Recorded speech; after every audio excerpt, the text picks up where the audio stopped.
Master Tavern Keeper's History of the Old World.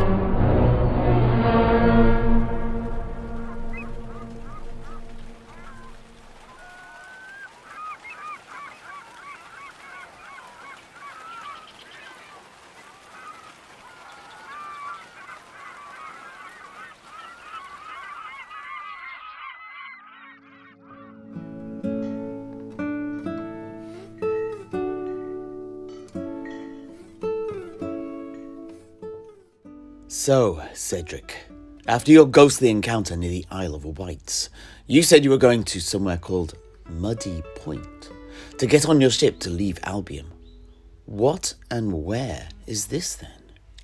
Oh, well, Muddy Point is the most southerly point on the coastline of Albion. It lies on the peninsula that just juts out of the southwestern corner of the island. Once, long ago, the mudflats were confined to the area to the west of the large estuary just south of the Great Hog Hills. But as the island became a magnet to rain, fog and storm, they've spread south and west, and now the whole peninsula has become nothing more than a wide, muddy expanse. Hence the name. But that said, it's still one of the few areas on the coast of Albion that provides a landing point. Along the east coast, the rugged coastline is all treacherous rocky beaches, beyond which white cliffs stand over. The choppy seas thereabouts hide sharp, jagged rocks, eager to impale the hulls of any boats that get too close, as well as sandbars to strand the unwary. But to the west it's far less perilous, and when would-be invaders have managed to make their way through the fog and past the sea monsters, it's more often than not here that they have landed. All that said, making landfall is only half the battle. The beaches there are so waterlogged that large pools of quicksand infest the area. Oh, yeah, my goodness. Sucking you off down into a watery grave. Oh, well, no, actually, that's not how quicksand kills. That's one of those tropes wheeled out by writers in the cities who've never even been to the beach, let alone experienced quicksand firsthand. If you step in quicksand, you'll sink all right, but at worst, only halfway. You just can't physically sink any further. You see, we humans are naturally buoyant. More so than sand, at least. Of course, that means that if you fall in head first, well, you're dead. But barring that, you've got a chance. What you need to do is to lean towards harder ground and try and spread yourself wide, moving ever so slightly, little by little, and teasing your way out. It's all about very, very slow movement. But what kills the unwary is this. The first thing you do is you panic and you thrash about. This makes the sand grip you harder and harder, squeezing your body tighter and tighter. That'll start to crush you. And even though we've rescued some people from it, they've still lost their legs because of this. But the main thing that kills people is the stuff that gets you whilst you're stuck there. The tide can come in and drown you. If it's winter, you'll simply freeze to death. Or, if you're still there at nightfall, one of the many dangerous nocturnal creatures that makes their home on the mudflats will emerge and make a meal of you. The most common of these are the giant crabs. As soon as the sun goes down and the moons come up, vast casts of crabs scuttle across the beach, the clickety-clack of their razor-sharp claws echoing out in the night. These will make short work of you.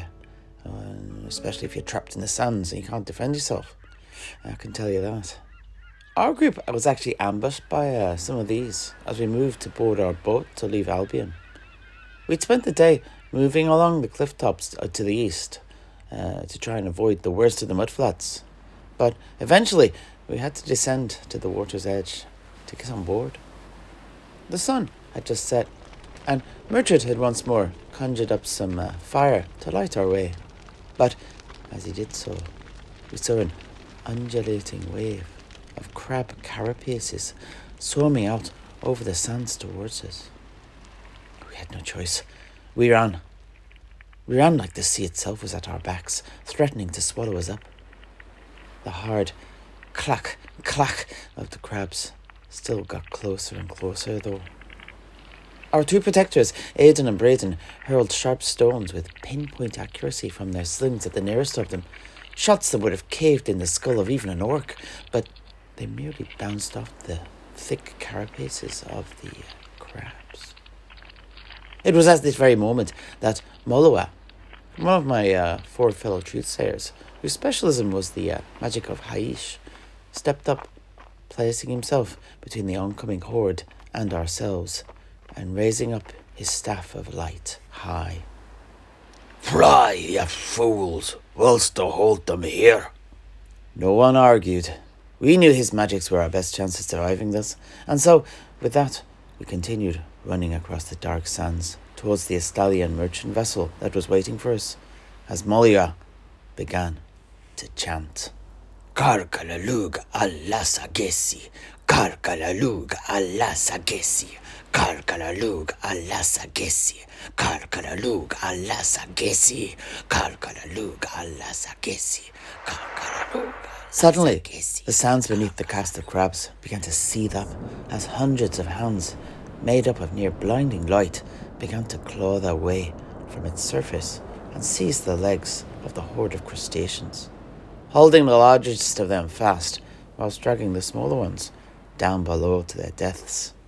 We boarded our boat and called out to Maoláin to come join us. He quickly turned to face us, and he too began to run, hope lighting up his face.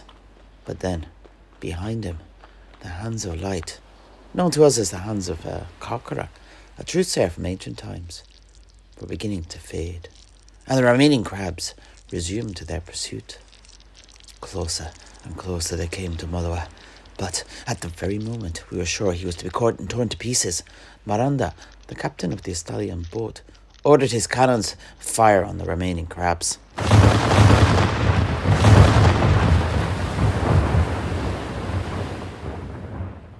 Dispersing the creatures and allowing Maoláin to make it on board. Ah, I see. By the gods, that was a very close call indeed. But, sorry to interrupt again, did I mishear you at the start of that little tale? You said that Muddy Point lay to the west of somewhere known as the Great Hog Hills. Do you mean hog as in a pig? Why, yes I did. Of course. You like your pigs, don't you there, Septimus? Oh, yeah, Master Tavern Keeper. Me too. I do love me some pork. Actually, Sedrik wasn't referring to my culinary preferences. I'm more of a poultry man. I even keep a number of coops of chickens lining the parapet around the platform off the roof. Oh, Septimus here has a pair of sows outside. Yeah, the ones I heard earlier squealing. You keep them in that lovingly made pen, don't you? What were their names again, by the way? Well, the elder is called Sally, and the one with the black spots is Holly, although they're both quite old. I won them in a game of cards a few years back from old Fabian, or the farmer, before he went on to lose everything he owned in a similar fashion, and fled the debt collectors to become a pirate. I'll not deny that I've grown fond of these two, and they've been a great help in cleaning things up round here. Honestly, they'll eat anything. Yeah, including skaven heads, it seems. Yes, indeed. Although, might be an idea to try and avoid feeding them too many of those. Skaven, from the lowliest slave to the most cutthroat seer, have a taste for warpstone, and that stuff has a strange effect on living things. As it was in that there ancient poem you told me. What was it now? The Doom of Kavzar, wasn't it? By the quill of Holy Cleo, the scrivener, yes, you're right. The great bell tolled a death knell for that fell-doomed place, and soon dark stones cleft the heavens, eager to lay waste to the hearths and homes of the men so dastardly maligned, and after many grew sick and died in ways unkind. And instead, the vermin returned, larger, unnaturally grown, their slinking furred shapes infesting every ruin and broken home. They feasted on the fallen and pulled down the frail and weak, and each midnight the bell tolled 13 over a city cold and bleak, its sound brazen and triumphant. For the verminous horde, for the Mandings lived as hunted creatures, prey for their new rat lords.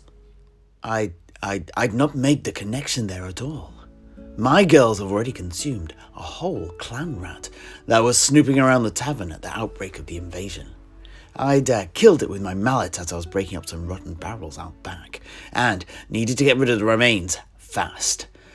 I hope they're all right. Well, there's naught to be done now. Let us hope. But if not, be on your guard. I'm sure they will be fine, Master Tavern Keeper, but I did not know that you've a card player. No mere card player. I warn you now, never play cards with this man.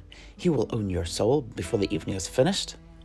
Wasn't it in another game of cards that you acquired this very tavern, Septimus?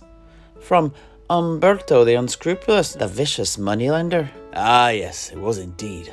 But perhaps that's not a story we should go into now. And didn't he disappear soon after? I heard he was murdered by one of his old clients.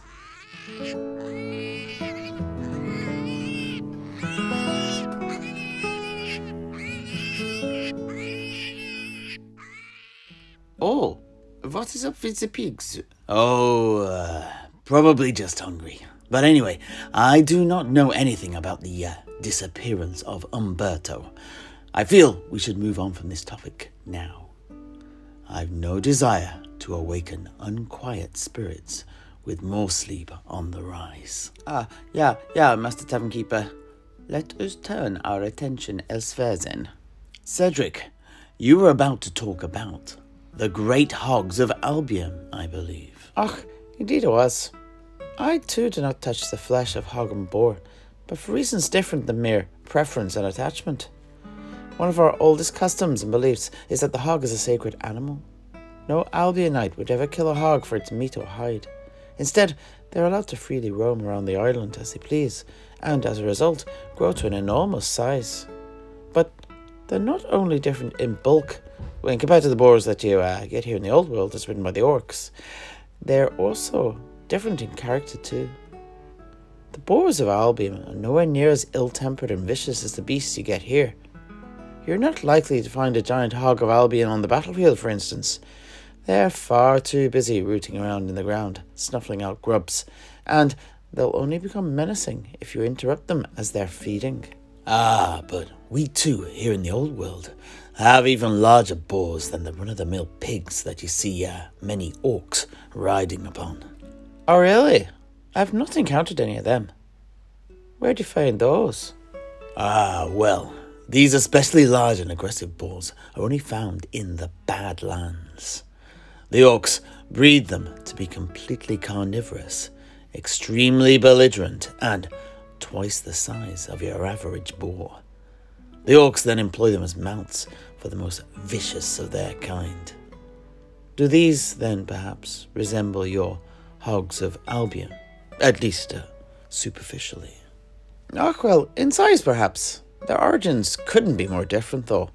We believe that when a giant dies, cut down in battle, his spirit is transformed into the body of a great hog, and as such, each beast is a sacred and holy creature. For as the giants are the protectors of Albion, then we, the people of Albion, must be the protectors of the great hogs. Indeed, the venerable Marbon, the most senior truthsayer in our seminary, kept a great white pet boar, who was a gentle, if a little bit of an overly friendly creature, called Torque. Anyhow, the belief has spread over the centuries, and now you can find gigantic statues carved into the shape of hogs from coast to coast. The heart of this practice is the Great Hogs.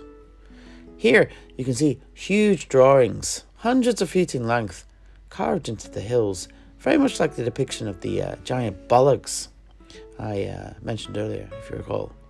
But unlike that piece of hillside art, these drawings are not the work of men. No, they're the work of the giants themselves.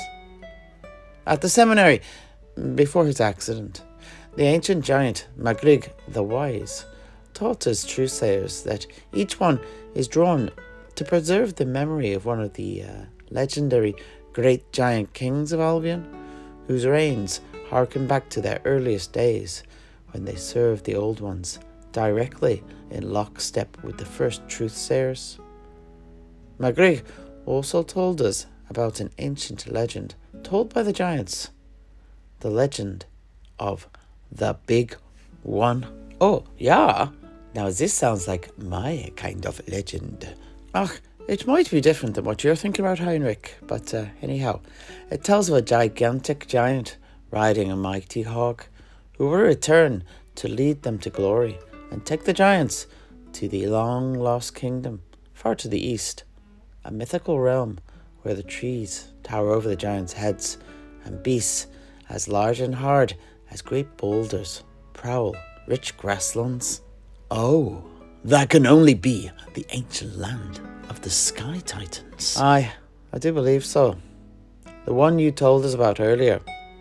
The one that had been destroyed by the ogres over 4,000 years ago. Oh, yeah. How tragic.